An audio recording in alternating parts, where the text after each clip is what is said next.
Hey everyone, welcome back to A Political Rendezvous. I'm Jules Jones. Iran poked, Trump smoked is the name of today's episode, and if anything, that is an understatement. From the Achaemenid Empire under Cyrus the Great, which at its height controlled territory from the Balkans to North Africa and Central Asia, through repeated invasions and the transformative 1979 Islamic Revolution. This is a nation that has repeatedly absorbed external pressure while preserving a distinct national identity. Today, that long history is colliding with urgent current events. After decades of sanctions, nuclear tensions, and proxy conflicts, recent escalations have placed Iran at the center of a high-stakes confrontation involving the Trump administration. We're going to examine how we reached this point and what it signals for the region. I'll break it all down right after this quick break.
It's time for another political rendezvous. Welcome to Tea Spilling Saturdays. If you are new here, hi! Welcome to our tea room. My name is Jules Jones, and on Saturdays, I go through the biggest political stories of the week. If you are interested in news and politics, I highly recommend you follow our channel. I throw a tea party every Saturday at 3 o'clock p.m. Eastern Time, so come hang out with us. And don't forget to visit our website, julesjoneslive.com, for all the latest updates. What an eventful week this was. We had international meetings, courtroom drama, a political derailment in Maine, and the resumption of strikes in Iran. More on that in a moment. Here's our fun fact for today. On this date, July 11th, in 1804, the famous duel took place between Aaron Burr and Alexander Hamilton in Weehawken, New Jersey. Burr mortally wounded Hamilton, who died the next day. Our political disputes are more civilized today, but not by much. On a slightly lighter note, today is also National 7-Eleven Day. So if you live in one of the 44 states in which 7-Eleven operates, go out and get yourself a free Slurpee. It will take a few days to sort it all out, but somehow it seemed like President Trump's commanding performance at the NATO meeting in Turkey and the news of Iran breaking the ceasefire and receiving retaliatory strikes all tied together nicely. We're still not sure exactly what was discussed and what was agreed to at the NATO meeting, but President Trump was using words like unity and alignment, which I don't think many of us expected as an outcome. What we did anticipate was that Iran would eventually break the ceasefire, breach the agreement they signed, and the United States would need to retaliate with brutal force. That's exactly what happened. So our show title today is Iran Poked, Trump Smoked. Time and time again, Iran has proven they are not trustworthy. In fact, they have not honored the terms of a single agreement made in 47 years, especially not the terms of Obama's disastrous JCPOA. Iran has made it clear they intend to continue their quest to obtain a nuclear weapon, and they have no intention of honoring the terms of a ceasefire. They continue to attack ships in the Strait of Hormuz. In simple terms, though its belligerent behavior, Iran poked the bear one too many times. To the civilized world, this is senseless behavior. Iran has been shown a great deal of patience and has been given many chances to behave in a civilized way. Iran's actions this week confirmed that they are simply not capable of civilized behavior. The regime is built on a foundation of terror, and now, one way or another, the threat of Iran having a nuclear weapon must be eliminated. In a very real sense, the Iranian regime has chosen its own destruction. It appeared the only thing still working in Iran was their propaganda machine, which pumped out blatant lies and empty bluster, such as the Iranian Foreign Ministry completely ignored Iran's own actions and condemned the U.S. retaliatory strikes as a grave war crime and a violation of the ceasefire agreement. They vowed a decisive and crushing response to defend Iran's sovereignty and security. Yeah, right. Blah, blah, blah.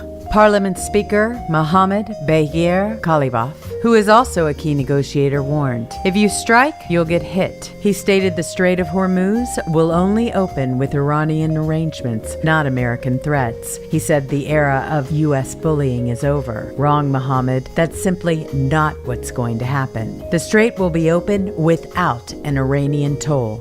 Iran did fire ballistic missiles at Bahrain, Kuwait, Qatar, and Jordan following U.S. strikes on 170 Iranian targets, but they were mostly intercepted. The IRGC, Islamic Revolutionary Guard Corps, claimed responsibility for the missile launches. They failed to mention the Iranian missiles were completely ineffective. Far more important were President Trump's comments as this was unfolding. President Trump stated that the Memorandum of Understanding for the interim ceasefire with Iran is finished. He said, "To me, I think it's over. I don't want to deal with them anymore." He added they are scum and sick people, led by sick people. It doesn't sound to me as if he wants to enter into another useless agreement with such dishonorable people. He referenced the U.S. strikes on Iran, which followed Iranian ships in the Strait of Hormuz, saying the U.S. hit them very hard and would probably hit them hard again tonight. He warned of further actions but framed it all as necessary for denuclearization. President Trump repeatedly emphasized that the conflict is about preventing Iran from having a nuclear weapon. He declared they are not going to have a nuclear weapon. He described the U.S. military action as a tremendous military success. He even hinted that the U.S. may seize control of Karg Island. To summarize, in a colossally stupid move, Iran decided to test whether President Trump was serious and foolishly tried to cling to some control of the Strait of Hormuz. In response, more than 170 targets within Iran were hit and destroyed. President Trump has given diplomacy a generous chance in Iran, but now it is apparent there is only one way to finish the job. It is very unwise to poke the bear if the bear happens to be President Donald J. Trump. But before we get into the details of Iran poked, Trump smoked, we'll begin today's show once again with our reminder, followed by our streamlined format.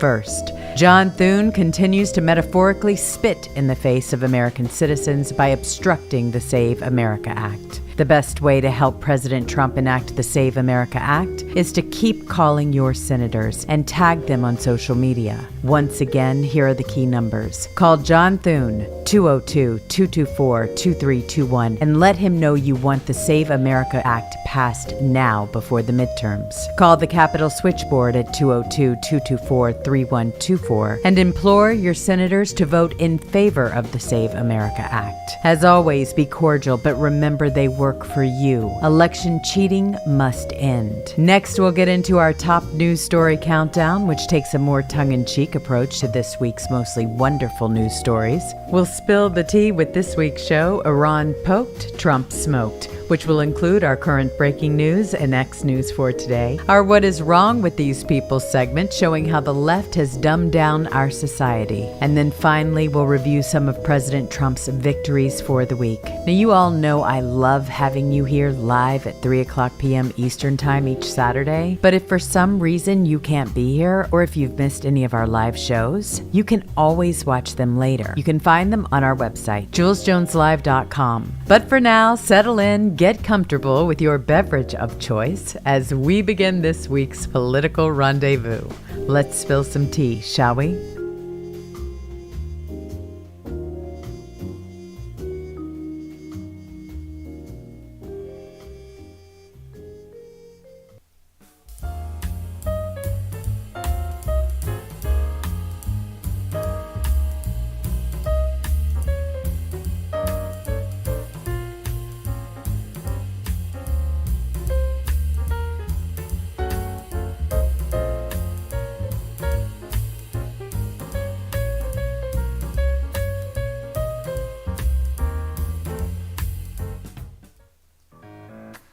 And we'll begin, as we always do, with our top news stories for the week. In at number 10, President Trump rings opening bell to mark the launch of Trump accounts. This was an occasion worthy of note. Even President Trump's harshest critics had to admit these savings accounts are a great idea for all children under the age of 18. Leftist economists were saying, even if you hate the name, do it anyway. That's high praise from leftists. Number 9. Biden-era FBI hid hundreds of Seth Rich documents in previously hidden SCIF room at the FBI headquarters, mixed with burn bags intended for destruction. Kash Patel and his team have located several hundred pages of documents related to Seth Rich in a hidden room. Everything the Biden administration did was tainted with political weaponization. Since these documents were hidden and mixed in with burn bags, then we can assume Hillary Clinton and Donna Brazile are extremely nervous about what may be soon revealed. Good. Number 8. Accused rapist Graham Plattner lists demands to Dems as he weighs dropping out of Maine Senate race. Democrats were just fine with this reprobate and all of his disgusting behavior until the polls flipped and it became obvious Plattner could not win. To Democrats, rape is fine. Losing is the unforgivable sin. Just like Joe Biden, Democrats ran a code red to get him out. Number 7. The U.S. military is continuing to launch strikes in response to Iran's aggression in the Strait, sending a message to the mullahs. Here's the message to the mullahs. Your insane, murderous quest of the last 47 years is over. You will never have a nuclear weapon. If your country gets leveled, it's your own fault. The end. Number 6. Charlie Kirk's alleged killer causes outrage for laughing in court a few feet away from a weeping Erica Kirk. His laughter occurred earlier in the week and provided a glimpse into just how twisted this killer is. As the week progressed and more evidence was discussed, he wasn't laughing anymore. If he had any sense, he would be begging for a plea bargain right now. Number 5. Trump DOJ puts election officials on notice. Top officials in all states can be criminally prosecuted for allowing non-citizens to vote in 2026 midterms. What news could be more welcome than this? Allowing non-citizens to vote is a federal crime, and it will be prosecuted. Number 4. Graham Plattner ends Maine Senate campaign after additional sexual assault allegations. Because he couldn't win, the Democrat leadership pulled funding for his campaign. He's out. But not so fast, Democrats. You picked him, and now you're stuck with him. Even though he has suspended his campaign, we will remember that Democrats endorsed and promoted a racist Nazi rapist. The stench of Plattner will be all over them for a very long time. Number 3. Senator John Thune reportedly took $1.58 million from the illegal labor lobby pushing amnesty. That's why he won't force the Save America Act to the floor. How infuriating. There was no explanation for Thune's behavior except that he was compromised. Now we know at least this part of it. It's sickening that a senator would sell out his country for so little. Number 2. President Trump says U.S. troop withdrawal from Europe is going to depend on Greenland. Our president never stops working and fighting for us. We need Greenland for strategic defense purposes, and we're willing to make a fair deal for it. But a little extra incentive couldn't hurt. NATO should support U.S. control of Greenland in 3, 2, 1. And our number 1 biggest story for this week. Trump declares ceasefire in Iran is over. U.S. to hit Iran again tonight. Iran breaking the ceasefire was inevitable, and it seemed like President Trump and the Department of War were extremely well prepared for it. Immediate retaliation was carried out. Ironically, this ill-advised action by Iran will likely accelerate the ultimate resolution of Iran's 47 years of terror. And there you have it, our top news stories for the week.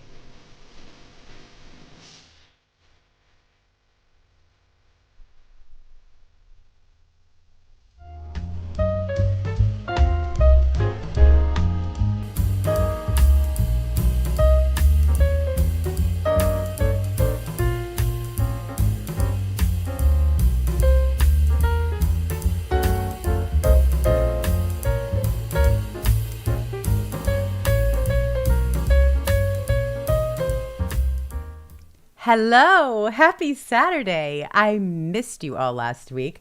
I hope you had a good week. It was amazing. All the different things, all the activities, the 250th. I don't know about you, but everything seems like it was forever ago. With this president, it's hard to believe that he was just overseas with all of those people fighting his way through all of that stuff. And now he's back and he's got all kinds of things on the agenda. It just, everything that he does, it's just unreal. We've got the trial with Charlie Kirk. We've got so many things that are happening, but you all are amazing because you really are the ones that keep me up to date when I'm slacking off. No, the break was great. I needed it. It was something that I just needed to do. I needed to spend some time with my dogs and act like a normal person, get the laundry done, clean the apartment. You know the drill. It's just one of those things, like real life called. So I had to answer. But it's good to be back with all of you. And this whole thing with, that's what I was going to ask you. Okay, so I'm totally torn. I have some friends that are Iranian and they say Iran. Iran is how I've always said it. So what I did at the very beginning, and it was really funny, is I was like, I'm going to split the difference. The very first opening monologue is Iran. The second one is, and the third one is Iran. So you let me know, since we're not doing the question of the day like we did before, you let me know how you say it, and we'll just go with majority rules. It's crazy. I mean, it's like tomatoes. I sit here trying to figure out what these people are saying. I'm like, all right, we've got half the country that says this, the other half that says that. Then if you have somebody that's from, like the South or from the Midwest, throw that in, and you're just completely confused. So I'm a pleaser by nature. And that's what I came up with. I'm like, split the difference. And that way, if somebody has a problem, you'll say, oh yeah, but you didn't see that other segment. Anyway. All right, let's hop into what's going on around here. There's a lot. President Trump has vowed. He's like, look, I'm not even putting up with these people a long time ago. And he knew what was going on, but he had to be diplomatic, right? I mean, he had to kind of say, look, all right, we know that they don't keep their word. They haven't for, 47 years, and we've got the 47th president. No irony in that. But he's like, he knows what he had, right? So did we. And we were like, why are you even putting up with this? You don't negotiate with terrorists. We know that these fools are going to have all of these different influences. We've gone through 2 regimes. They keep reneging. It doesn't matter if they lose legs, arms. It doesn't matter. We've got a whole different kind of mentality here. I don't know if you saw some of those videos, but Khamenei's, his body in a casket, they broke into the freezer and they started parading him around, right? Like crowd surfing. We're not dealing with what we're used to. This is a whole nother animal. So keep that in mind when you see all of these commies that are taking over New York, Minnesota, they're eating the dogs vibe. Yeah, all of that, it's real. All right, so you've got Iran. It hits another ship in the Strait of Hormuz. The audio shows Iranian Navy threatening ships. This is the last warning. You are all in danger. So we're all watching from afar, worried to death about President Trump and how he's doing, because, of course, his safety is on the line. They even had to do a switcheroo on the planes. I knew something was up with that when they said, oh, no, we just want the troops to see the new plane. There was some kind of credible threat that obviously went down. They've been after trying to get President Trump forever. And I think President Trump realizes, hey, we've got to be extra careful. I know he's brave and bolden, but at this point, we've had how many attempts? And these are some real crazy in the head people. I mean, this is all about martyrdom. So they don't care if they lose their life in the process. They want to be the person to take him out. So that doesn't leave anybody off the table. Women, children, men, who knows what they're going to send? We're at war. So Iran just struck another vessel. It was right in the Strait of Hormuz, the narrow choke point that carries a huge chunk of the world's oil. So the audio that was released from the scene, it captured the Iranian Navy barking direct threats over the radio, with one voice declaring that this is the last warning, you are all in danger. You have the ships in the area. They heard the message loud and clear as the Iranians closed in and made contact with the target. The strike adds to a pattern of repeated harassment in those same waters where crews are now facing real risk every single time they transit. No immediate casualties were reported from this latest hit, but the warning left no doubt about the intent to keep pushing. Again, we're not dealing with your regular people here. I mean, this is a whole nother situation. So picture this. We've got the U.S. military that launched powerful strikes in response to all of this. They're not holding back. Why would they? And so you've got that happening at the same time. So you've got the military who just hammered Iranian targets with a wave of Tomahawk missiles. You had F-35 strikes that happened on October 12th. It hit air defense radars. This was near Bandar Abbas and the command bunkers. This is outside of Tehran. Destroyers in the Persian Gulf launched 48 precision missiles that took out 3 Revolutionary Guard sites. It damaged 2 oil export terminals, all without losing a single American aircraft or sailor. The operation followed direct Iranian threats to close the Strait of Hormuz and attacked U.S.-flagged vessels. The strike destroyed radar arrays, plus 2 drone launch facilities in under 4 hours. Pentagon briefings, they listed exact coordinates of the hit, confirming the destruction of the surface-to-air batteries that had been tracking American ships. Iranian state media later admitted multiple casualties among their forces and major equipment losses, while the U.S. forces returned to the base with 0 reported issues. You want to talk about a time to shine. I'm so proud of our military, and you can see that people are proud too because the numbers, all right, we were losing people. Nobody wanted to sign up when they were under Joe Biden. It was like, whoa, no, who are we going to get? People who were even saying, okay, we've got to fear the draft because nobody's going to go work for this clown. With President Trump, quite the opposite. You've got the military and all the enlistments. They are sky high at the moment. And who wouldn't want to work for this administration? President Trump means it. He is going to bring them home. So let me get you up here. I'm sorry. I had you on a different screen. I got to have my chims. Hello, you're the stars. Okay, so the whole thing wrapped with a clear demonstration that protecting Americans shipping the energy routes means hitting back hard when the warnings are ignored. So this is how we started the whole thing, and people were just watching in awe. Not to mention what we were doing in Venezuela. I mean, the whole Greenland effect, which we really need. President Trump is playing a lot of cards right now.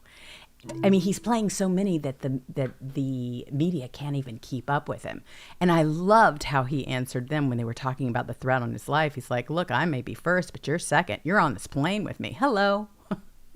Just keep it up, sister. Keep talking your trash because that may be the last words that you actually say with the way this whole thing is going. TDS is real. Do you really want Trump in your mouth at the very last moment? Watch it. So he was great. He has really got a lot going on, though, and you can see that he's handling it with precision. In fact, he's actually asking for another cognitive test, which would be his 3rd. He is doing so well. He just wants everybody to know, hey, everything's fine over here. Unlike Biden, it was hushy hush all the time. Yeah, completely different scenario. All of the news that we're getting that we can't even keep up with was swept under the carpet under that clown. So the U.S. military, they dropped fresh footage. It showed heavy strikes slamming into Iranian targets with pinpoint accuracy. You had missiles that they streaked across the screen before massive explosions ripping through these facilities, plumes of smoke, debris flying in every direction. The clips capture multiple waves of attacks. It was all unfolding in real time. Clear before and after shots. It left little to doubt that the damage was there and what was inflicted. I mean, it was reduced to rubble. So this release, it came straight from the official channels and spotlights the raw capacity of American forces to hit hard when threats escalate. So people were just watching the precision of the munitions, taking out the key infrastructure without hesitation. It was amazing. Again, no wonder you've got record people that are signing up to join our military because they're like, hey, I want to be a part of that. This is greatness we are watching President Trump is not messing around. And then, of course, he's got the Truth platform where he's going ahead and showing everybody, hey, you want to see? I'm proud of this. I'm proud of our boys and gals over there. And he's letting the world see, this is something that he's actually proud of. And that's a good thing, especially when you're dealing with people that don't fear death at all. I mean, if anything, that's what their calling is. So you have the fresh footage that was out there. It showed heavy strikes slamming into Iranian targets. I mean, it was just like one after another. Things were completely reduced to rubble. President Trump has even said, yeah, good luck with that. There is no military. There is just dust. So he's just handling this thing beautifully. And then, of course, you have Iran, who they strike these military sites. This happened in Bahrain and Kuwait. And this was after President Trump declared that the ceasefire was over. Oh, yeah. He's just like, I'm not dealing with you. I'm tired of you. It's like, it's got the whole same vibe as Zelensky. I'm kind of done with this. Figure it out. You're not going to waste me or my people's time. We're not flying anybody anywhere. And so President Trump showed all of them that, hey, you know what? Great. You want to talk? Let's talk. But this is done. We're finished. We're going to continue on our merry mission. So Iran, they launched direct missile strikes on U.S. military sites. It slammed into the bases. It knocked out infrastructure in coordinated waves. This happened early in that morning. President Trump immediately declared, it's over, done with you. He told reporters the attacks left no choice but to end any pause in operations and respond with full force to safeguard American personnel. The hits damaged equipment and facilities at multiple locations, with initial assessments pointing to Iranian Revolutionary Guard units. This was behind the launches from positions across the region. Trump made it very clear that further aggression would face overwhelming American retaliation, prioritizing the safety of troops and defense of key allies in the Gulf. He said, you want to play? Let's get this over with. Now, he was wanting to keep some of that infrastructure there, but I think at this point, he doesn't really care. But he was thinking, hey, it's going to take a long time for us to have to rebuild this when we take over this whole place, or whoever does. And I'd like for you to have something left. It's just being a nice guy. A planner, a builder. He knows what that kind of damage is going to do. He said, really, we don't want to just take all the lights out. So he was trying, but I don't think he really cares at this point. I don't know. Question for all of you. What do you think we do at this point? Do we just go ahead? I mean, I hear two different things. Let's just continue to kind of work with them. They don't have anything. Just bomb them here and there. And then I hear people that say, let's just take them all out. Let's just level it.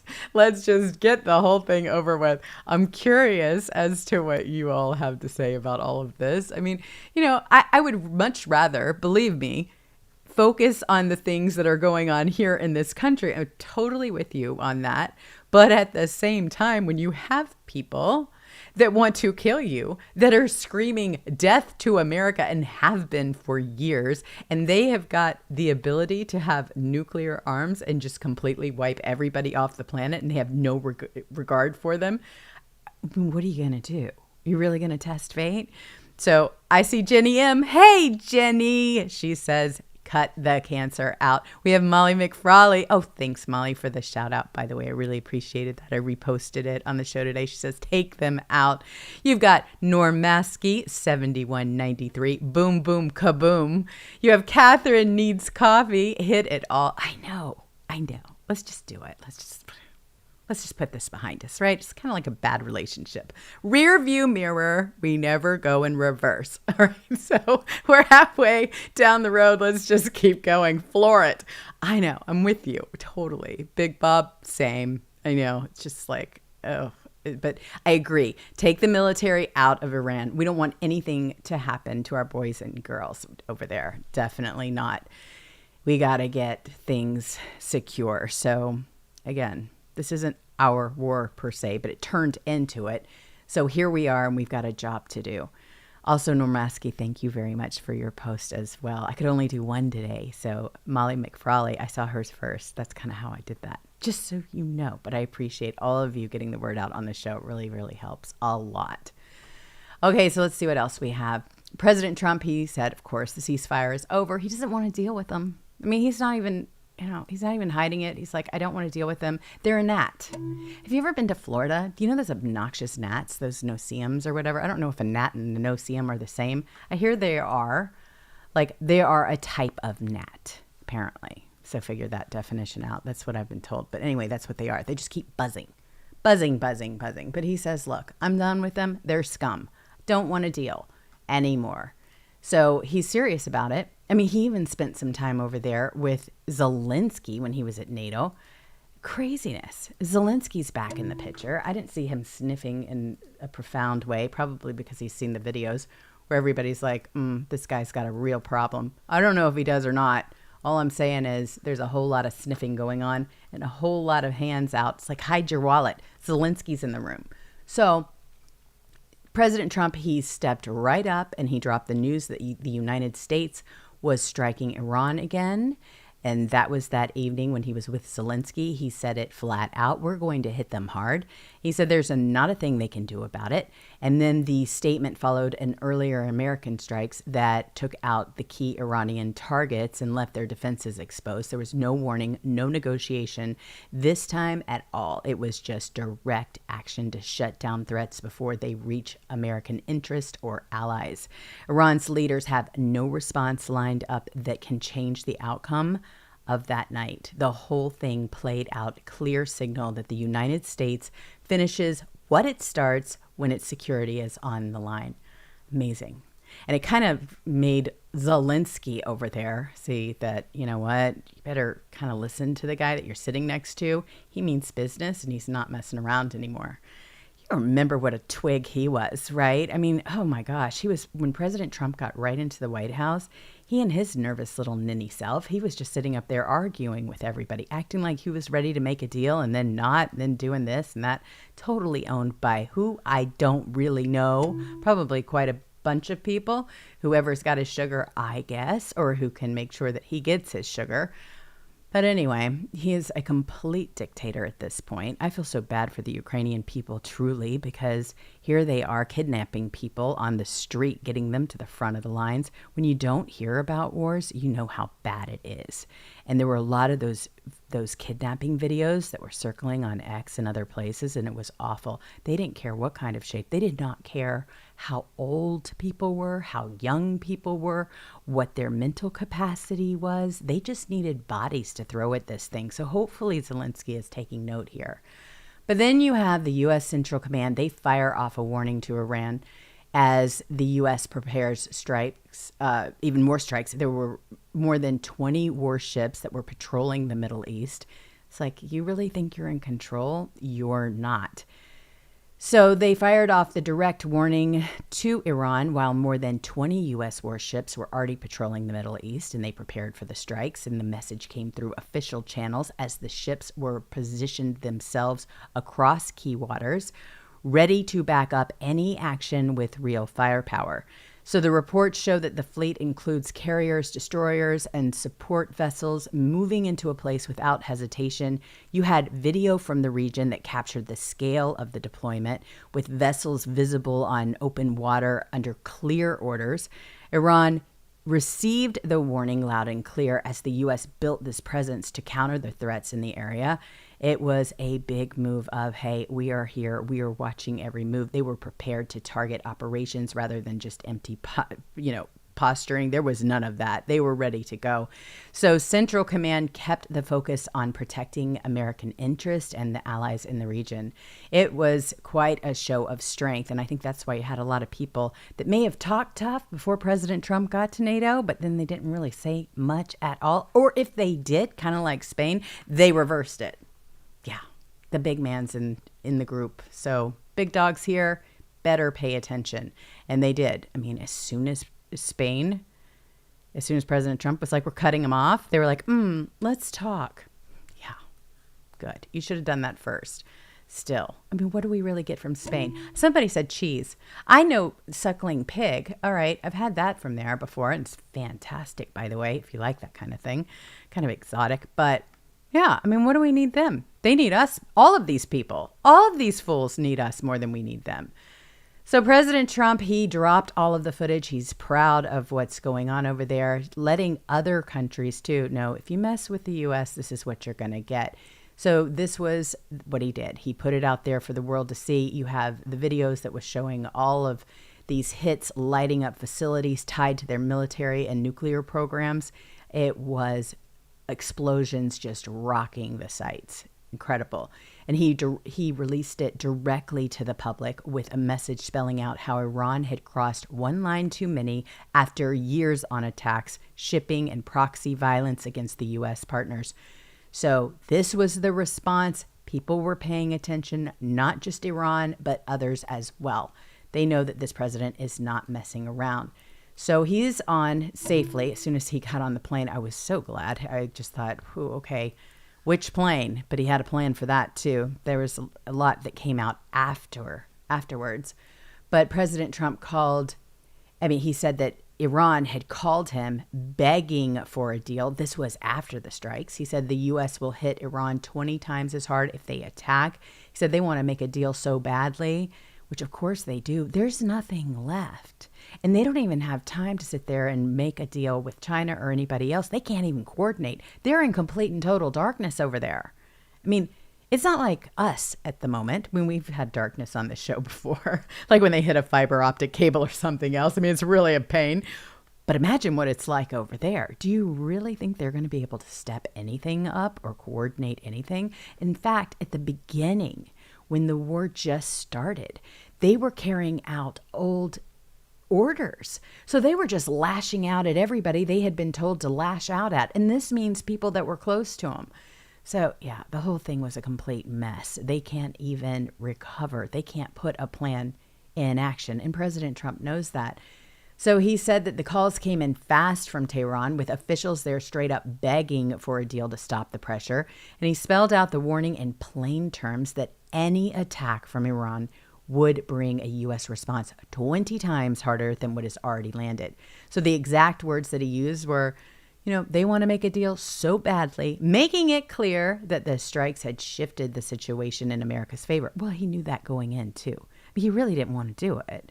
He's a nice guy. He could have just completely gone haywire with the whole thing. But he didn't. He was like, you know what? Let's try to talk it out. Let's go to the table. Let's go to therapy. I mean, he was really trying to do his best to bring it all together. And no, again, we're not dealing with normal people. So he kept his focus on protecting the U.S. interest without hesitation. And the message landed as a direct signal that further aggression would meet overwhelming payback rather than talks on Iran's terms. There are no terms for you, Iran. So that's kind of a recap of what all was going on there. And of course, you have President Trump, who says that Iran asked to continue the negotiations and the U.S. agreed, but that the ceasefire is over. So there is no ceasefire. Basically, that arrangement is gone. We have moved on to something completely different. And yeah, shouldn't we? At this point, they don't keep their word. So why would we? So there you go. That's just a brief little recap on what happened with Iran this week. But we're going to move on into, of course, what's happening on X and the breaking news, because we never want to miss a minute over there. What's funny is I was trying to get the show ready and I used my bookmarks a lot. And so I fired off as many as I was doing in between some of the recordings for the earlier shows, because what happens with those earlier recordings is that I want to put something together for you visually. And so I fall behind. I was telling Jenny, I said, Jenny, if I'm MIA, it's because I'm working on the show for tomorrow and I'm buried in the weeds exactly what was going on. But I will make my little posts. So sometimes they all come in at once. I just, like President Trump, if it's going to rain, let's make it rain. So I've got a whole bunch of new posts on my X account, so you can go check those out. We'll go through them as well.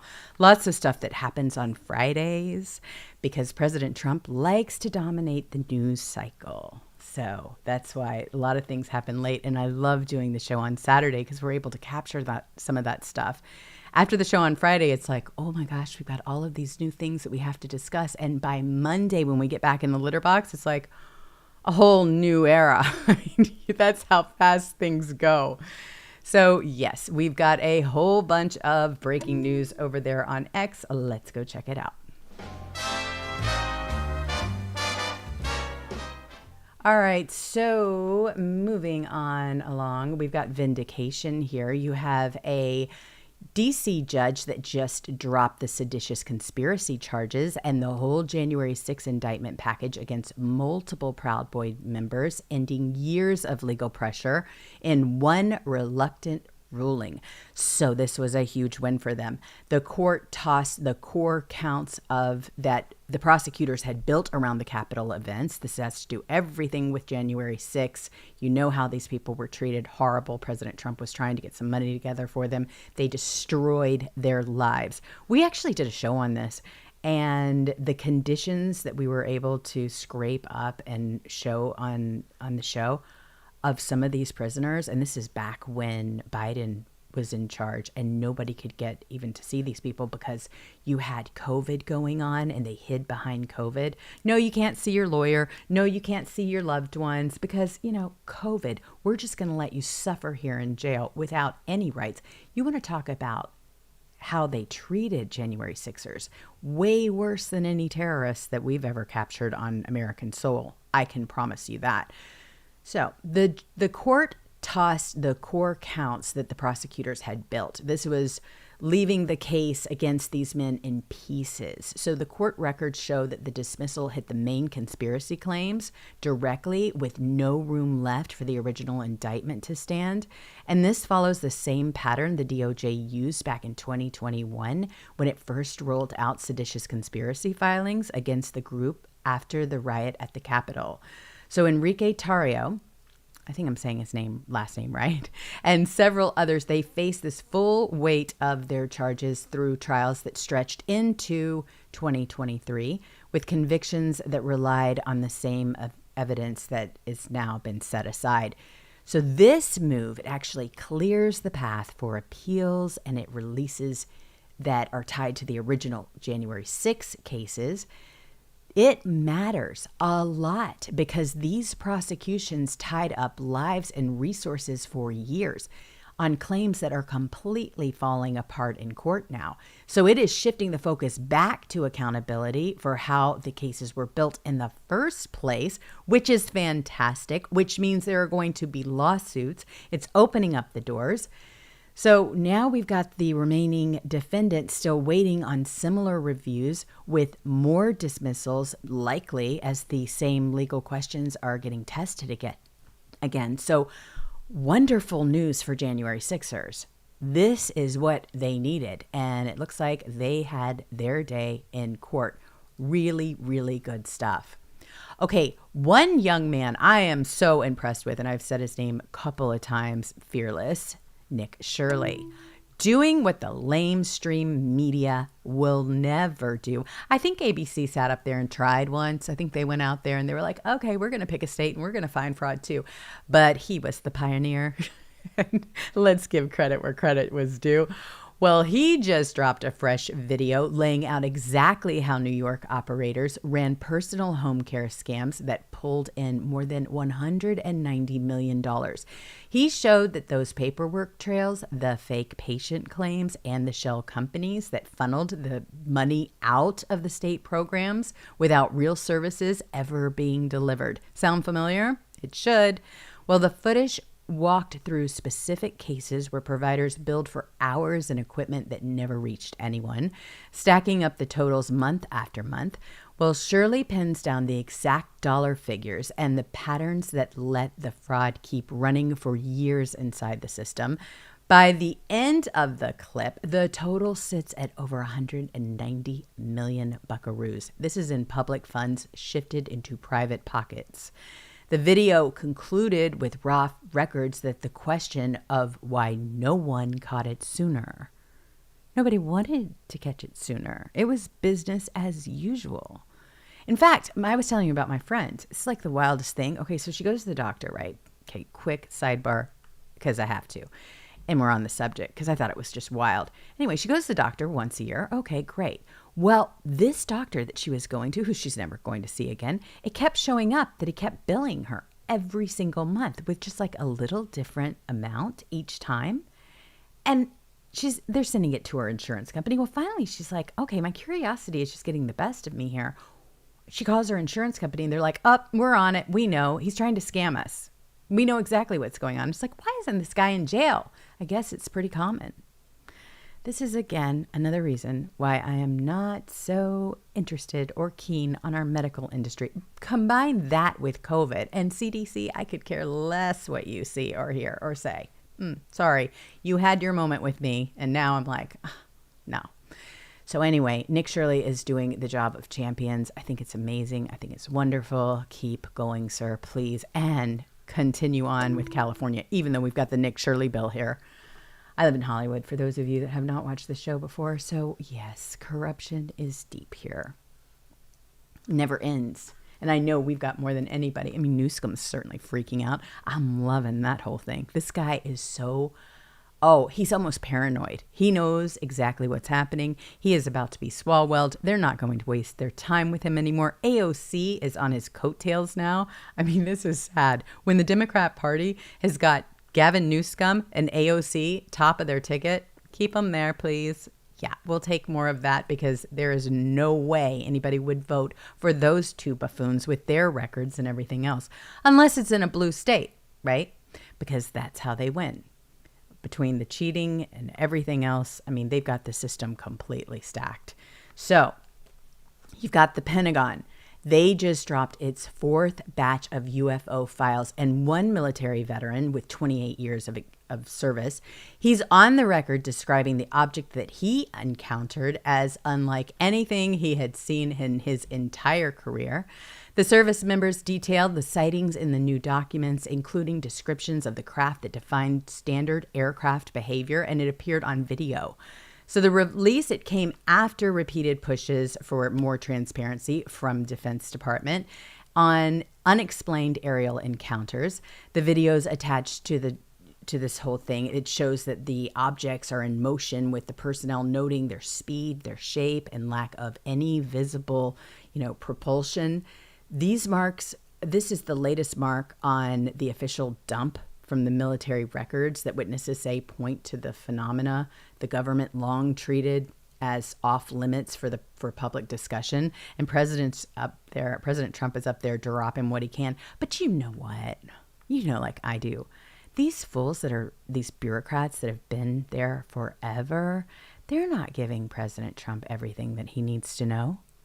I mean, you've got people that are up there to make sure that they block anything that the president wants to see. And that's what's so fantastic about the SCOTUS ruling. I mean, we were very disappointed, of course, by the birthright citizenship. It actually ruined my 4th. So my 250th anniversary after that ruling, I'm like, really? Really? Amy Coney Barrett? Do you have to be so obvious? I mean, between you and Roberts, what are we doing here? But anyway, from what I understand, she's kind of regretting it now that she's seeing that we've got all of these posters going up in Texas and everything else. They're like, hey, we've got birthing centers here. Come one, come all. Come to the royal birthing ball. I mean, what is up with that? I mean, they are blatantly out there advertising, have your baby here. Yeah, between that and you've got the hotels and everything else. Bad scene. Very, very bad scene. So at least we have a president that is trying to get you all the information, unlike what you saw. You didn't see anything with the autopin president, the stand-in, the guy that had absolutely no idea where he was, turnip brain himself, Joe Biden, the resident. How is he doing? Does anybody know? I mean, I don't know. He was front and center about his cancer problem, and then all of a sudden, poof, he disappears. In fact, you remember the last time I saw him, at least, was when Jill and Obama walked off the stage and forgot all about Joe. And he ends up at the podium of all places. But see, now they don't care. Because, hey, the secret's out. People have even written books from the media. They're like, had no idea that he was in cognitive decline. Are you kidding? What was your first clue? Please, just don't listen to these people. I mean, they're just about as bad as anything else you'll ever watch. So we have more things that are going on, and you have Mark Levin, who is saying, arm the Iranian people. That's what he's saying. And hey, yeah, Exactly. I agree. Let's get our boys and gals out of there and let's have them, if that's what they want to do, give them what they need or let them buy it from us. That's even better.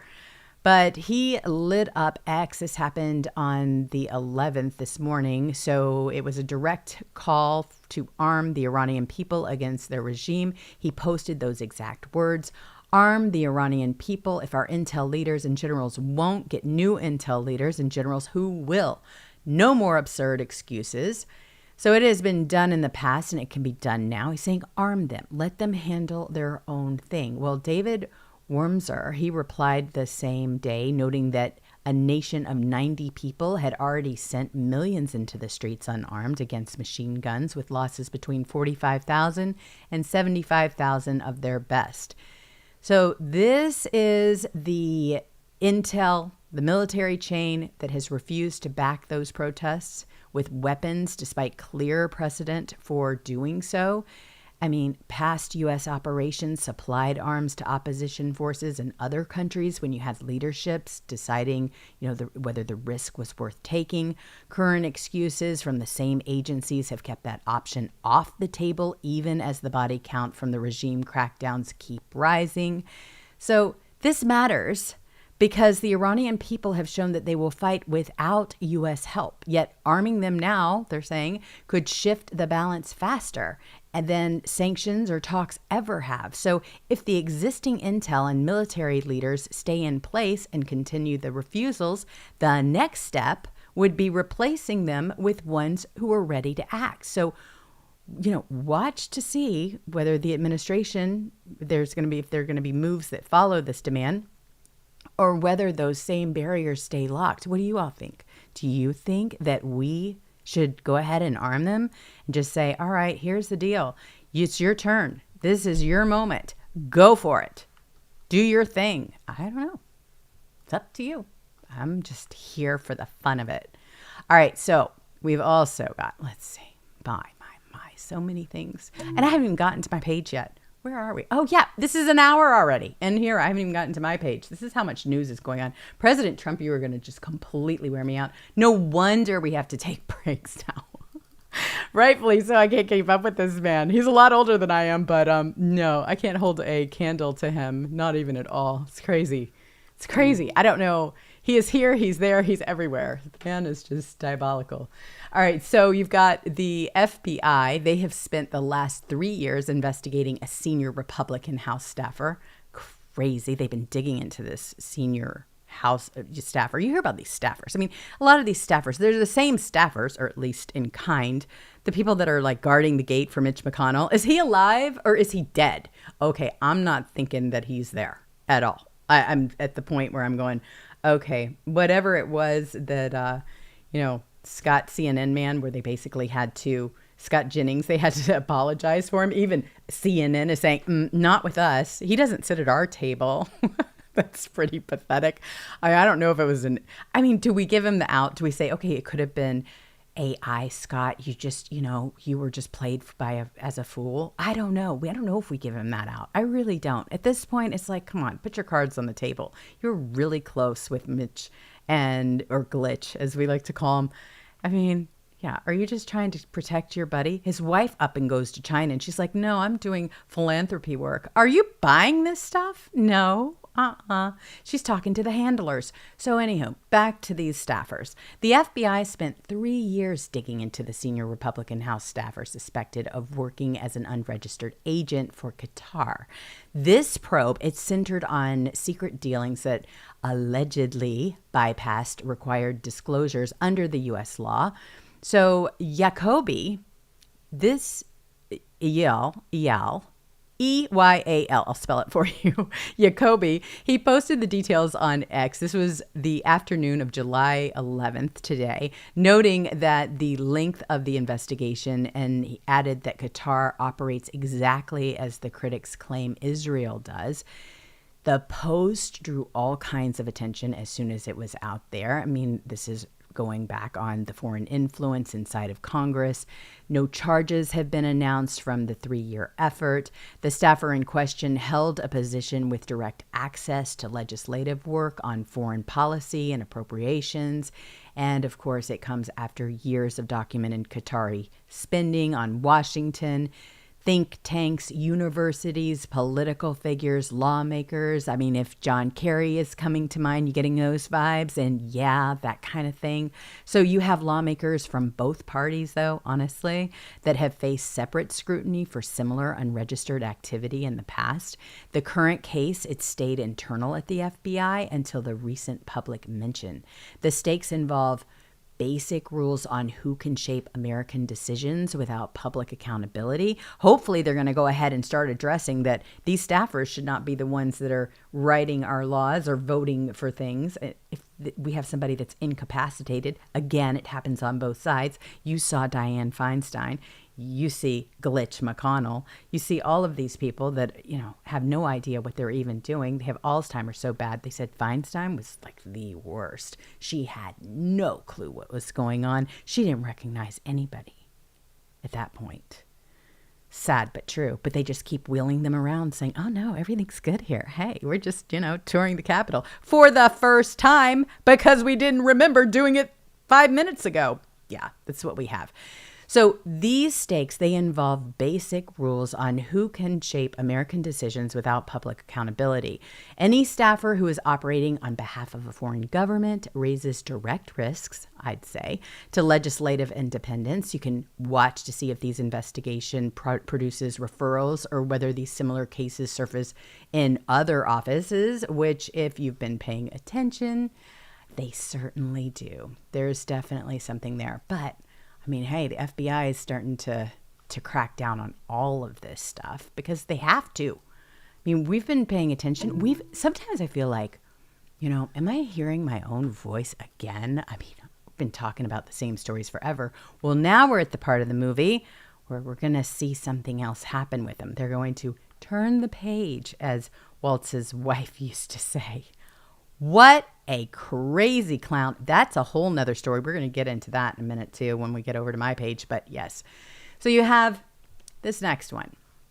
Speaker Mike Johnson, who sounded the alarm. This is after the Democrat Socialist of America posted their official platform. Okay, they made no secret of anything that they're going to do. They're demanding the Senate be abolished outright, 100% amnesty for every illegal alien and non-citizen, and the president plus the Supreme Court turned into subordinates that answer only to Congress. The same document calls for defunding and dismantling the Department of War, along with the rest of the U.S. military. You have Johnson, who answered straight up with the words, the communists are inside the gates. So it's time for all American, loving Americans to stand and be counted and help us defeat this madness. My goodness sakes, we've been watching this stuff creep in for quite some time, Speaker Johnson. You all were sitting there, on K Street, eating steaks together, having a wonderful, glorious time. And we're going, the communists have been here. Sleeper cells? We've been talking about this mess for a long time. So yes, they are inside the gates. They have been for years. I mean, it started even before Obama. What do you think got Obama there? So it's time for us to stand up, be counted. You have to make sure that you start rattling loud. Of course, they're going to all fundraise on it. But hey, we know what's here. And we know that right now, those are the people that have the pull to do it, but they're only going to do it if you make the noise. Same thing with the Save America Act. That's why I keep saying, even though we know it's landing on deaf ears, it drives Thune crazy. So every single time I call his office, which is still at least 2 times a day, sometimes 3, depending on my mood, I have a big fat smile on my face because I know that he recognizes, or his staff does, my voice and does not want to hear it again. But all I do is I just rehearse the exact same thing over and over again. Save the American Act. Get it done before midterms. Well, then, of course, you find out who he's being paid off by. A whole bunch of amnesty, clowns over there, lobbyists. So, of course, he has his own reasons why he's not even thinking about doing anything like that, but drive them crazy anyway. It should bring you pleasure. It does me. If I have a moment, I'm like, all right, I'm doing my laundry. Not real happy with the way that shirt turned out. Couldn't get that sauce off. So what am I going to do? Call Thune. Taking it all out on Thune. But just make sure you don't threaten him or else you'll get a knock at your door. So anyway, we know how to behave. So again, we've got this first post. So Johnson basically framed the whole package as a direct assault on the constitutional structure and the nation's defense. And the push now sits in plain sight for every American to weigh. You can look at Jeffries and he's not looking so well. He has lost control of his party. They are all very concerned. They want that for everybody, see? And they allowed it to happen to their own party. I'm just glad it happened to them first, although we've been having our own takeover. Because if you look at what's over there in the Republican Party, all of those rhinos, especially in the Senate, oh my gosh, that's not America first. These are old Bushy holdovers. That's what they are. So that's what we're dealing with. I mean, the problem is they have 6 years. They stay up there for 6 years. What are we going to do about it? So we have to wait it out. They either have to retire or, have a moment like old Glitch, or you have to get them out. I mean, you have to get them out. You have to actually get involved in some of these primaries and primary them. And look how successful we've been. Speaking of Bushies, we got rid of a Cheney. So we have more power than we even know. And if you're in a state like me in California, oh my gosh, I always focus on other elections that are going on because I really miss having my voice count. I really miss being able to vote in an election and wonder how we're going to do with our candidate. Because guess what? They're still counting. They are still counting 3 weeks later until they get their desired results. It's so rigged. It's not even funny. Don't forget that my state, and I call it my state, it was the state of Reagan. I mean, Reagan was the governor here. You had all kinds of conservative areas. I mean, you've got all this farmland and everything else. Oh my gosh. I mean, they're even taking our water away. Poor avocados. If you like avocados, those avocado farmers, they're like, help, please. They're just regulating people to death. Same thing with Malibu fires and everything else. You really want that for your state? Well, that's why I'm trying to help in other states. I'm like, no, if I can get involved and if I can throw my support or my voice or whatever, I'm happy to do it. So yes, the communists are coming. No, the communists have been here. They planted their flag a long time ago. They were just sitting there waiting for it. So when you talk about all of these things, and when you talk about what's going on with Iran, when you talk about what's going on around the world, I mean, we have got the warning bells that have been ringing. So the ripple effects of this confrontation that's going on with Iran, it's already moving far beyond Iran's border. You have key U.S. allies who are now directly exposed. Israel has heightened its defenses in anticipation of possible retaliation. You have Gulf states who are closely monitoring critical oil routes and energy infrastructure. European governments, they are balancing public caution with private concern. So that's been going on. This is while American military installations in the region remain on elevated alert. Again, when we say get those boys and gals home, we want them home. That's an understatement. And I know President Trump wants them there home here too. So the central question is whether these allies will present a united front or if diverging interest will create fractures under pressure. And that's kind of what we're seeing with our allies. They're getting a little nervous because they're having to come out in support. A yay or a nay will do. And that is going to it's going to make a path for you. So whether you're with us or if you're not, it's okay. And President Trump has made that very clear. But at the same time, you have consequences that are landing squarely at home in the United States. Energy markets are reacting with rising fuel prices.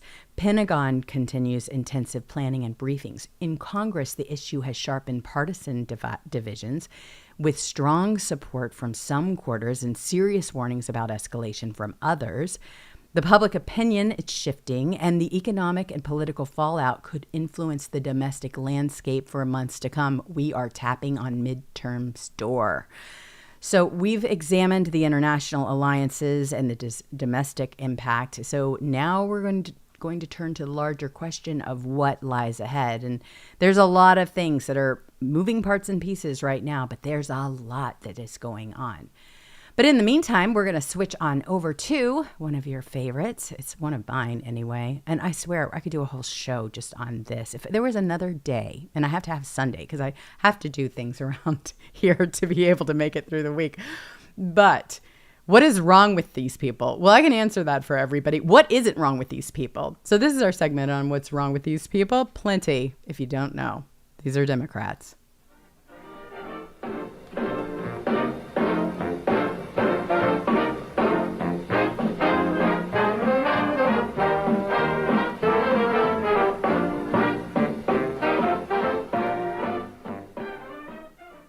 So liberals, lefty, Democrats, and then some that you don't know because they don't know, the pronoun masters. Don't know. That language has kind of disappeared, I guess. Sometimes it pops up. It's very strange. But anyway, you've got still some of them out there fighting for those. But yes, what is wrong with these people? Again, these are the same people that have dumbed down our society. So the U.S. House GOP Studies Committee, they just demanded answers from the WNBA. This is after opponents spent last season bouncing Caitlin Clark around the court like a beach ball, complete with a technical foul called on her during one of these ugly series while the refs stood by. Well, Clark has driven a quarter of the league's revenue, as you all know. I mean, she's the one that when you think about women's basketball, Clark comes to mind, at least for me, because I don't really watch the sport. I'm a tennis girl. But they pulled in peaks of 3.44 million viewers, forced teams into 17 bigger arenas, unlocked charter flights, and hit number 2 in NBA jersey sales. They locked in 41 record-breaking TV deals that topped the NBA, pushing average salaries up 386%. Those numbers show exactly how much she lifted every boat in the league. Okay, so rather than protecting that impact, the WNBA let the physical targeting continue without any real pushback. The committee is now pressing for details on why the league ignored the pattern instead of enforcing basic safety for their biggest draw. Well, I mean, you see how they treat her on the court. I've just seen a lot of people that will take some of the clips. And how she continues to defend these people, I have no idea, but she is incredibly talented, and they are just plain cruel to her. I mean, hand on the throat, the whole deal. And like I said, I played big tennis, right? I mean, I was touring and everything. I mean, there were some really mean girls out there, and there were some girls that really didn't look like girls in there, and you kind of knew which side of the locker room to be in and make sure that you got whatever business you needed to do, shower included, out of that locker room before you went into some, because, hey, it was going on then too, as it is now. So, yeah, but you see it. They knew about it, but now all of a sudden they're like, hey, this is a golden goose. What are we going to do? Well, you better figure something like that out. Nobody deserves to be treated like that, regardless. So again, they have opened up the study committee that wants answers regarding the abuse that they're watching, and that's a good thing. Maybe they'll come up with something. Hopefully it's not just a show me, show me, show me. All right, so we're going to head on over to what happened today on X. I'm going to head to my page because, again, I've been working on these things for a little bit, and all of a sudden I just let them all fire. So if I missed anything, we can hook up on this one and see what I missed, if anything, which I know we missed a lot, because this news cycle, when I say it's out of control, I mean, it's out of control. So here we are. All right. Again, this is good. You have got, turns out that temporary status was actually temporary. Shocking, isn't it? I know. Well, you have Eric L. Daw who put this one out. Employers across America are reportedly being told to fire thousands of migrant workers because their temporary legal status is expiring. Well, when it's expiring, it's time to go. So this is after Tom Homan, he revealed that the worksite ICE enforcement is increasing. So, of course, we're all sitting here saying, yes, finally, we've got some action, Jackson. Good. Then, of course, President Trump, he just secured a deal that forces Canada to allow America 50% of the net toll revenue. This is now for reopening the Gordie Howe Bridge from Detroit to Ontario. I mean, this president of ours is just fantastic. So Canada spent $4.7 billion building it. President Trump spent one TRUTHSocial post taking half the profits. You want to talk about an efficient president? He is that. He's a deal maker. Let's not forget that is what we wanted. Then, of course, you have Mayor Zohran Mamdani's office. Whoa, what a story this one is. I don't know where this is going, but it's going places. I can promise you that. Here you've got Mamdani's office. They are facing backlash. Now, I'm just going to read you what Outnumbered has to say, just so you get the whole drift. This was an official scheduled a meeting with Iran's UN ambassador. So the timing could not have been worse. Here you've got President Trump in the middle of all of this, and you've got Mamdani's office that's saying, oh, let's make a deal. Are you kidding? So State Department officials, they have intervened. This is after learning of the plans. And Mamdani says the meeting was made in error. Oh, please. It was an error. So he didn't know his own commissioner was booking meetings with Iran's UN ambassador during an active war. Either he's not running his administration, sound familiar, wink, wink, or he's hoping you don't believe that he isn't. So think about that one. Then, of course, you have the Pentagon. This is good news for all of those that thought that they were going to be behind the, keyboard indefinitely. A lot of people that were saying, hey, are we going to have to compete with AI? Well, we've got another job for you if you're interested. The Pentagon needs 400,000 welders and electricians just for submarine contracts. This is over the next 7 or 8 years. Amazing. And they are all competing for your kid.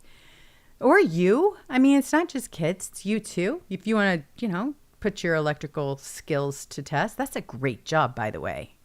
Really great job. I know a lot of people that are electricians, and let me tell you, that's the cream of the crop. You get a lot of money for it. You don't have to work as hard. You're a high commodity, and they'll even train you on the job. So we spent 15 years telling kids to code while the Navy quietly ran out of people who could actually build a submarine. Priorities, America. Then we have a Tim Walz situation. Tampon Timmy Tim. Yeah, of course. We knew he'd show his ugly mug. He is facing nationwide calls to immediately resign. This is after pardoning an illegal alien child rapist. It's a 10-year-old girl we're talking about. And he pardoned him happily. And he doesn't want to get rid of him. So you had Marco Rubio, who basically said, no, this isn't going to fly. We're going to get rid of this guy. And you should have seen the disappointment on his face. So now everybody's caught on to the fact that Timmy Walz says, I want rapists here. So this is the governor of Minnesota. They're asking for him to go ahead and step down. He pardoned an illegal immigrant who repeatedly sexually assaulted a 10-year-old girl and then pardoned him. So he doesn't want to get rid of him. He doesn't want him out of the country. And it took Marco Rubio to say, hey, no. He removed him from the protections that he had to keep him here. Do you think that guy was just going to get out of jail and say, okay, well, I'm reformed now? I mean, I don't even think he spent even a day. It was just ridiculous. And he went on to say, okay, well, in my culture, we can do things like that to girls that are 12. So I made a mistake. She was 2 years younger. Are you kidding? This is what I'm saying. These people will not and cannot assimilate. So problem for them. Then we have a 3-person board, including Walz, this guy. It's days before the deportation. You have Rubio said no. Okay, this was kind of fun. President Trump stepped in, and he is now calling Margot Hagerman, maggot Hagerman. I cannot think of a better word for her. So 11 years of bad reporting, and Trump's the one sitting in the Oval Office, acing cognitive tests. You have maggot, who should ask for a refund on that book advance. Yeah. So he's basically putting her in her place. He put out a big post over there on Truth, and he's saying, you know what? They're going to be dragged into court. That should have been done a long time ago. He says, I don't mind bad press if they're right. I do mind fake reporting, like what's in her boring book, like she's done for 11 years. He's pretty much had enough of her. And you see what's happened with a lot of these lawsuits. It's just win after win after win for slander. And he says, as I sit in the Oval Office and ponder, that hasn't worked out too well. Maggot is a loser. If she ever wrote a true story about me, it would actually be quite boring, but loaded with lots of success. Can't you just see him talking? Can't you see him saying this? He's one of those people that when you read, you know that he wrote his tweet or his post because it's just so him. Anyway, he's the best. So also he says, I just finished a perfect physical at Walter Reed. I do it every 6 months, and I requested another cognitive test, the only president to do so, 3 times, and I aced them all. Got every question right. Few people in Washington, D.C. could do so. And he said, probably Maggot and her flunky associate, Jonathan Swan, he said, I'd be willing to bet that they wouldn't do so well. Of course not, no. But here we go. We have this judge. Of course, we did hit on this one about January 6th, the seditious conspiracy convictions of the Proud Boys. That just completely crumbled. Great news. Love the TDS. This was great. Babylon Bee, if you do not follow them, the Babylon Bee, they always come up with the most funniest things. Like the headlines are just fabulous. If you ever just want to laugh, just go and cruise their site because it's funny. Why would Trump do this, cries Gavin Newsom after getting his head stuck in a banister. Yes, TDS is very real. He's going to try to blame Trump, just like they always do, for their own shortcomings, their own downfall. Well, here's some more on that Plattner guy, right? The rapist that they tried to get into office. Well, Graham Plattner, strategist, this is the one who recruited the disgraced Senate candidate, is also an accused sex pest. Okay, birds of a feather flock together. Imagine that. So Plattner's rise was engineered by a strategist barred from another campaign over misconduct complaints. Hilarious. Democrats built their golden boy on a foundation nobody bothered to inspect. They had no idea what they were dealing with. They were like, oh, you've got Maine? Okay, you cover it. We're not going to find out who you are. Just throw a body at it. All right, so this is, when we say TDS is real, this is real. PBI to DJT, subtle as ever. So the Trump airport just launched. You've got Trump, who posted on TRUTHSocial, major victory in Palm Beach as his international airport was renamed after him by strong vote with his sons Eric and Don Jr. Very special moment indeed. So they're going to have that. Between the President Trump passports, you have now an airport, and the money that's out there with President Trump's signature, he's going to be living in their head rent-free, even more than he is, and in their wallets, and when they travel. I mean, this is really kind of fun. This is going to be a frequent flyer mile that, hey, it just keeps going. So you have a former Obama press aide who was fired amid allegations of workplace thefts and it's tied to Crantum purchases. All right. So, okay, drugs involved. Never ever did find out what happened to the naked powder boarder, did we? I mean, was he naked? From what I understood, he was naked, paddling in a pond, didn't really quite know how to swim. That's how they were trying to spin it. And then all of a sudden, dead. And they swept that one under the carpet as quick as possible. Nobody ever said, hey, Obama, tell us about this chef. This was his chef. It happened a couple of years ago now. But yes, it just goes to show you how this propaganda machine, this big PR firm that we have with the lamestream media, how they operate. Then, of course, you have this prosecutor who opened the hush money case against President Trump. Well, it turns out there could have been he was in the room for some of these DOJ meetings on Mar-a-Lago. So the McGahn subpoena, the Carroll case, this was all before, coincidentally, leaving the third highest Justice Department job for a local DA gig. Crooked right from the beginning. So this Trump hush money prosecutor played a larger role in federal cases against the president than known. All right, so here's the deal. Colangelo, he ran for civil rights, antitrust, and tax at the DOJ. Well, he ran all of those, okay? He left it all to try one case. And somehow that one case was the one against President Trump. Figure that one out. All right, so CNN this was the fun one. I thought I would say this one for you as well. This is where CNN is basically saying, not ours when it comes to Scott Jennings. Todd Starnes put it out there. He says, CNN has issued the statement to the Daily Beast regarding Scott Jennings' alleged 20-minute chat with Senator Mitch McConnell. As a CNN political commentator, Scott Jennings is not a full-time employee or journalist for the network.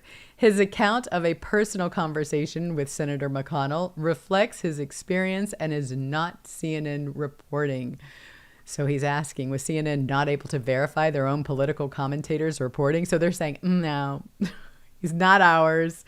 And they only had him on the show because it would draw, they were hoping it would draw a lot of conservatives to watch Scott Jennings spin, but that duck isn't floating anymore because no one is believing that he had a 20-minute conversation with McConnell. I mean, he couldn't have had a 20-minute conversation with McConnell before all of this. No one could. I mean, you saw Glitch. Glitch would get up to that microphone. And it was and then he would either topple over or he would freeze.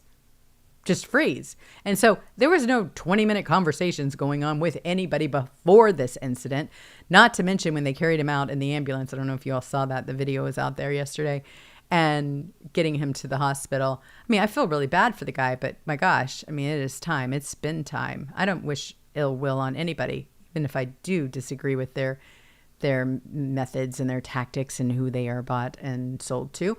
But yeah, I mean, here's the deal. It's very obvious of what's been going on. So they're saying CNN let Jennings carry their McConnell coverage for weeks, and then suddenly they discovered he's not a journalist. It's convenient timing for a network that needed deniability. It just couldn't have happened to a better group. So Tim Waltz, this will make you mad because, of course, we are all very proud of our flag. Fly it wherever we can. Wear it proudly. Well, Tim Waltz, he swapped a flag with an actual Minnesota history for one that confuses people about which country they're in. That's the upgrade. So the National Guard Armory, it looks like it's been conquered and run by Somalis in Minnesota. I kid you not. So the flag looks exactly like the Somalian flag. I mean, proof in the pudding right there. But there is a video that's out there. And, of course, Americans are completely shocked. Here it is at the National Guard Armory. You've got the Minnesota flag, so they say, but it is very much the Somali flag. I mean, in color and everything else. So I'm going to just skip the commentary here and just get to the picture of it so that you can see it. Yep. Here you go. Let me turn this down here. But yeah, just so you can see the flag. But this is just horrible. I mean, this is such a disgrace. And somebody needs to step in. I mean, that just is the same as the Somali flag. If you look up the Somali flag, and that is right outside of this. And there's the American flag right next to it. Really aggravating. I don't know who this is, but anyway, I want to give credit to Wall Street Apes at Wall Street Apes for putting up the video. So, anywho, that's what's been happening. Just lots and lots and lots. All right, well, it is that time. Do you know what time that is? This is where we go into our victory vault and we talk about all of the amazing things that our president has done. And there has been a lot. This is just this week. So let's check it out.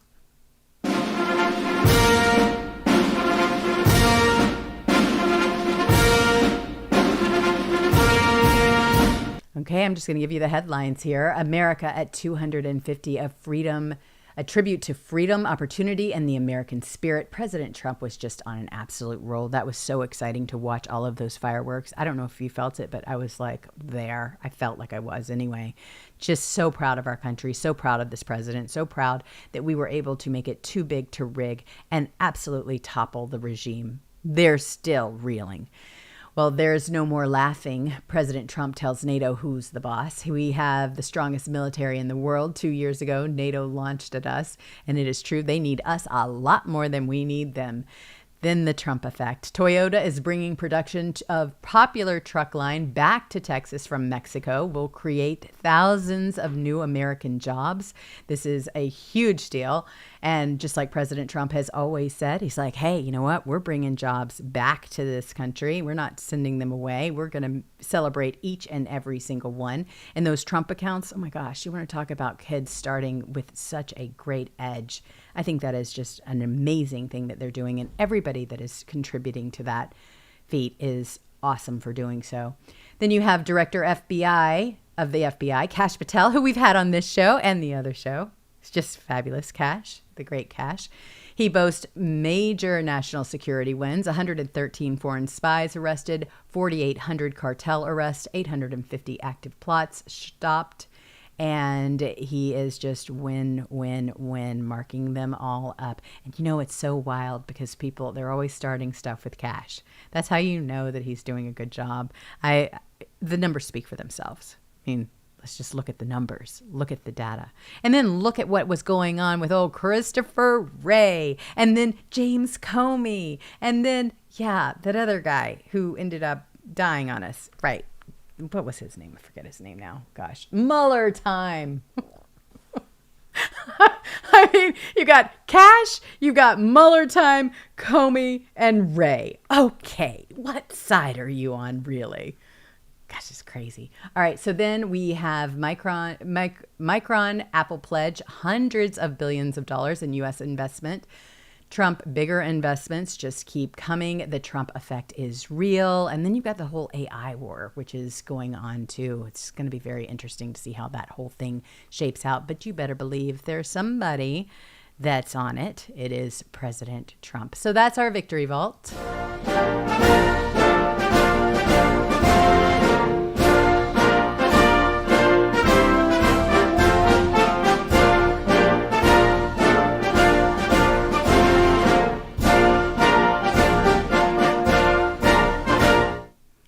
Yes, that is our Victory Vault. And it's completely filled. I mean, as we speak, even, it's one of those things. It's something else is happening, as you know. It's just wild.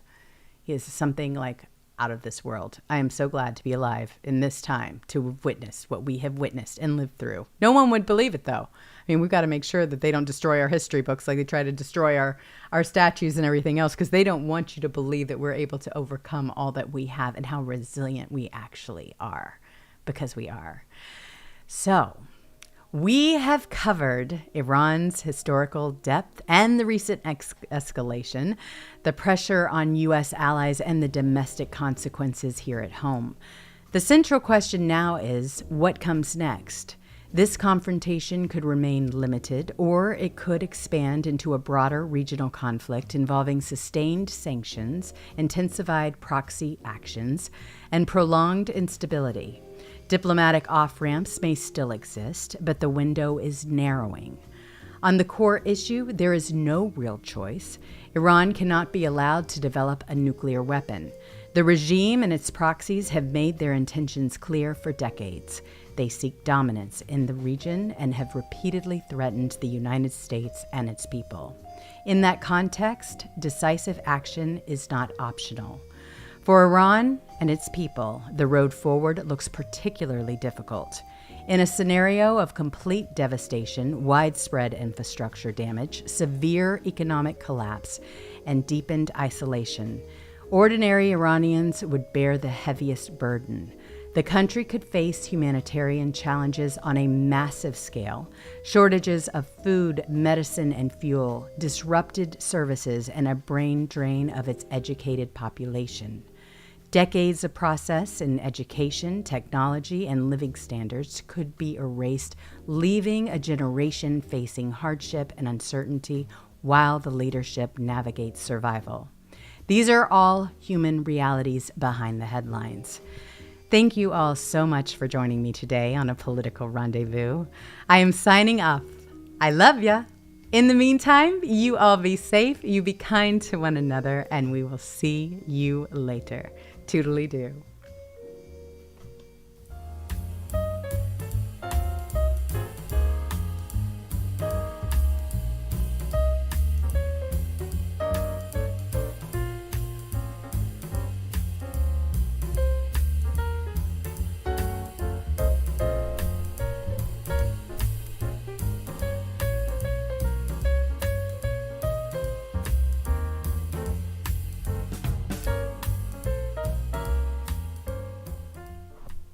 And real quick, I just want to thank my team and the moderators here. You all are amazing. Would not be able to do the show without you.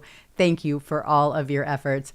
I want to give a special applause to Patriot Penzi. Insightful articles, meticulous research. You have no idea what this woman is capable of. She is just a warrior like nothing you've ever seen. A huge thank you to the storytelling maestro, Rob Pligrim Sr., for delivering the captivating monologues, for curating the week's top stories with unmatched precision.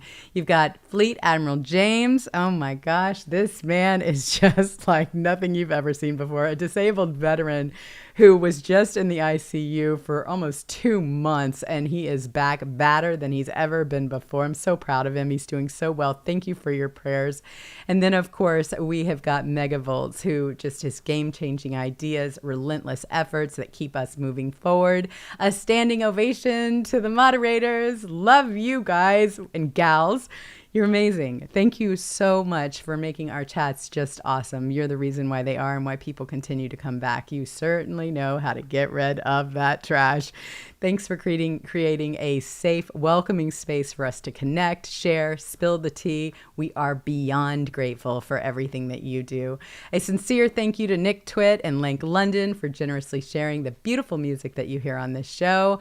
Just want you to have a wonderful rest of your day. I hope that you're able to take some time with your family, your loved ones, and your friends.